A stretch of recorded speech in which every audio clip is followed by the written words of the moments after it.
He was absolutely, it wasn't just passionate about what he was doing. It was 100% self-belief and 100% belief in the fact that what he was doing was correct. He knew that this had to happen. And he saw that it's not that people aren't doing good work out there. He saw that the good work was fine, but it wasn't enough. If you don't educate 6 billion people, or at least 3 billion people, you're not going to get a change. And the way you do that is by starting one person at a time and moving from there. And it's not, I'm sure people have had this concept. The difference is Lawrence doesn't mind starting with that first person. He'll start on that one person when even myself, would sometimes thought, well, this is hopeless. I mean, you're going to educate one person at a time or talk to one person at a time. But he had no problem doing that, and that's how anything is built. I think Lawrence had a wonderful affinity for people. No matter what race, no matter what gender, he really had an affinity for people. He really loved the local communities. And I think Lawrence was a wonderful visionary. And Lawrence recognized long ago that in conservation terms, we're talking about rhino now, it really is in the hands of our communities. It's really in the hands of the leaders of those communities to inspire them, to get them to want to, you use the word call to arms. And I think what I learned from Lawrence is that, whether you're talking about education or inspiring people, the best way to do it is to get your hands dirty. And Lawrence really wasn't afraid to get his hands dirty. He wasn't afraid to get stuck in. It's testament today. We've got the wonderful Amakosi from Buhle Bemvelo sitting over there. They've just committed 9,000 hectares of their land to conservation. He said that numerous times there is no silver bullet. It has to be a multi-pronged approach. And he speaks about education. He speaks about whistleblower funds, informers, education in foreign countries. All of these have to be followed, and all the different ways that it has to be attacked. There's no ways that one solution is going to sort this out.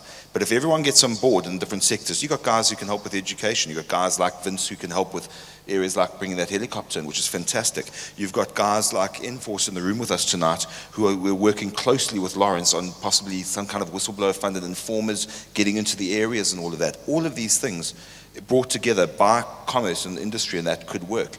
And that's the one thing that Lawrence also recognized when he formed the Earth Organization, and that he said the tree hugger approach has lost. It hasn't won.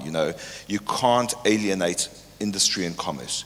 You have to work with them if you're going to make a difference. And you've got to have organizations, non-profit, they work for conservation and environmental with industry and commerce, which is exactly what Lawrence was doing with Andy and is going to continue doing. It's incredibly inviting. I can see why people would do it on the other side. Even locally, there is a huge amount of poverty in communities around these areas that have got rhinos, and it must be incredibly tempting.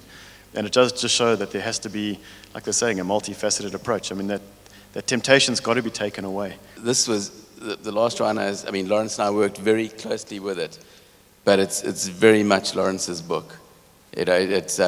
He wrote a huge proportion of it, and I looked at it and said, this doesn't need to be touched, and he kindly said, that's because what you've taught me, Graham. I thought, no, I couldn't have written it like that. So I thought, it really is a tribute to Lawrence. I was very fortunate to have him go through his dreams and purposes and goals with me, and I know that his inspiration can come through me, and we can take this thing forward and grow it, and eventually we have to win this battle. It's not really optional. It's something that has to be achieved for man going forward. We have to overcome the environmental challenges that we face.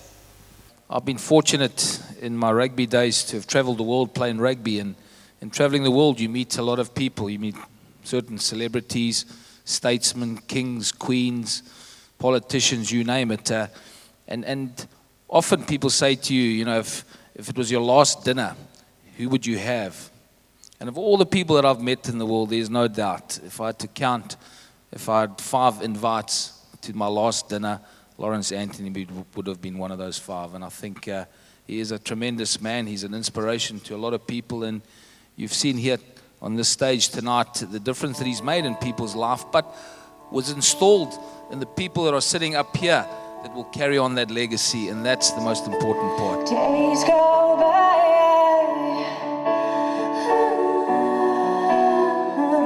One auction item on the left, a wonderful picture of Lawrence, elephants, rhinos.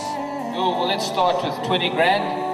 Who'll give me 20 grand for the original painting? Who'll give me 25? 25, Peter, thank you. 30, Gavin. 40, Gavin. 45, Dana. 45. 45,000 now. What do you call it? 50,000. We're 50,000. 55, there we go, 55. Going once, sold. Lawrence named 3 people who he wanted to acknowledge for their sterling work in conservation. And so we are going to carry out his wish tonight and recognize these wonderful and dedicated people.